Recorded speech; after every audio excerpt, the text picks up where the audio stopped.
Damo agad oh.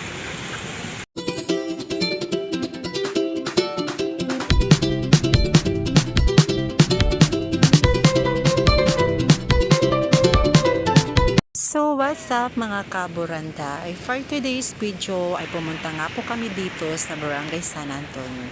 So ngayon po ang gagawin natin ay maglalagay po tayo ng timba at syempre ilalagay po natin yung yamas or kung tawagin dito sa amin basi, sandobe.